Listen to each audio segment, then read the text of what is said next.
हर हर महादेव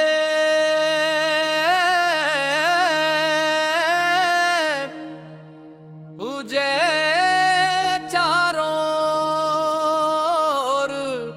चल सो कांवड़िया बाबा के द्वार।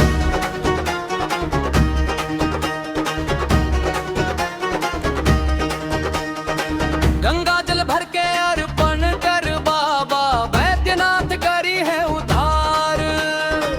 भगवा रंग में रंगाइल जवान बोल बम के गूंजे जयकार।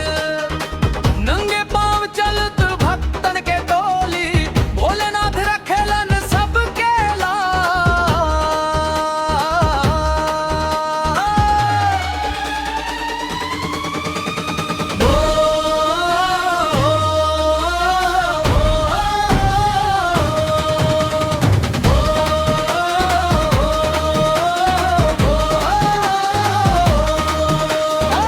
बोल बम जय भोलेनाथ। देवघर नगरी चल दिन रात श्रद्धा